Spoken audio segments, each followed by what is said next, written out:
The darkness of the night enveloped the small town, casting long shadows on the deserted streets. It was the perfect setting for a cryptic tale to unfold. Three friends, Lily, Ryan and Sarah, were drawn to the chilling allure of an abandoned mental care hospital that had long been whispered amongst the townsfolk as old folklore. Ignoring the explicit danger and keep-out warnings plastered around the building, they embarked onward, fueled by excitement of the unknown. Armed with their courage and a camera to document their findings, the trio ventured into the dilapidated building. The heavy wooden doors creaked ominously as they pushed them open, revealing a haunting interior.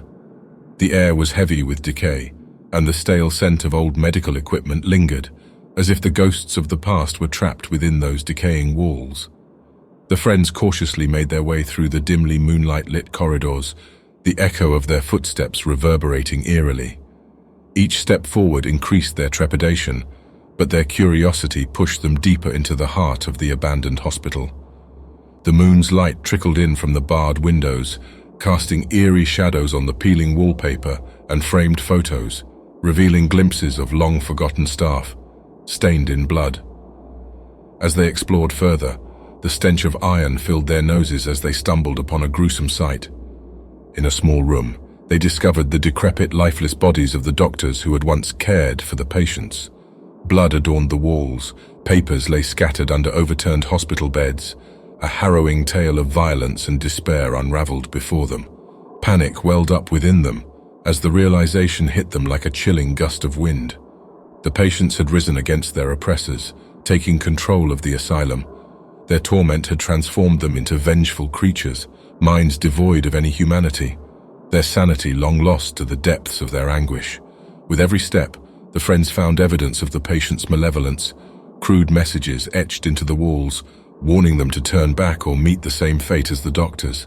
They ignored their sense of flight, now fully engaged, and pressed on, hoping to capture the horrors they witnessed on film. They documented the overturned hallways, blood-stained operating rooms, and the haunting cries that seemed to echo from deep within the building. Each breath that they took was laced with fear, and their trembling hands struggled to steady the camera. Time lost its meaning as they navigated the maze of despair. Sarah's voice broke the silence. "We need to get out of here. This place is suffocating." Her words were met with solemn nods of agreement, but their escape route was nowhere to be found. The once familiar hallways had twisted and turned, leading them deeper into the asylum's heart. As they desperately searched for an exit, eerie pale bodies began to creep from the shadowy crevices of the building. The patients closed in on them, lashing out with long, bony fingers, their dark eyes filled with madness. The friends could hear their deranged cries, drawing closer with every step. Panic consumed them as they ran, fueled by sheer terror and the desperate hope of an exit. In the midst of the chaos, a sacrifice was made. Seeing no other choice and overwhelmed by the ferocity of their pursuers, Ryan perceives a crank siren alarm in an office and runs inside, allowing Lily and Sarah a chance to escape with the camera so that others may witness the horrors the hospital hoarded.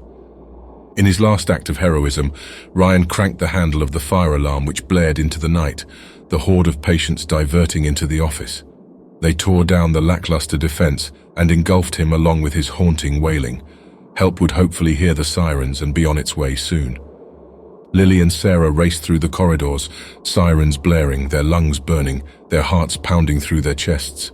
The sound of their footsteps blended with the manic laughter of panting and animalistic growls coming from the patients, pushing them to the brink of insanity. They fought against the darkness, struggling to stay one step ahead of their tormentors. Finally, they stumbled upon an old wooden door leading to freedom.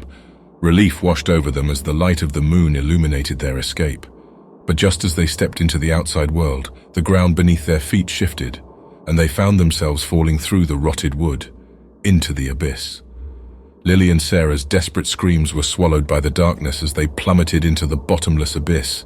Sarah fell on top of Lily, crushing her friend with her own weight. The camera lay shattered in a million pieces around Lily's head, like a black halo. The horrors they had witnessed would remain unspoken, unheard, trapped within the crumbling walls of the mental care facility. She tried to wake Lily's lifeless body up, to no avail. Sarah quickly got up, hearing the scrambling of feet running down to meet her. Her senses began to fade as she slowly succumbed to her pain. Through her fading vision, Sarah could see shadows moving around her. They, however, dared not step over the beam of moonlight that engulfed her and Lily's still body. As Sarah's consciousness teetered on the precipice, a faint glimmer of light caught her fading gaze. The red and blue hues of police sirens danced on the periphery of her sight before she succumbed to unconsciousness. Sarah awoke to the sterile surroundings of a hospital room, the harsh white lights piercing through her fragile state. The events of the asylum were a hazy memory, a fragmented nightmare that clung to her like a shroud.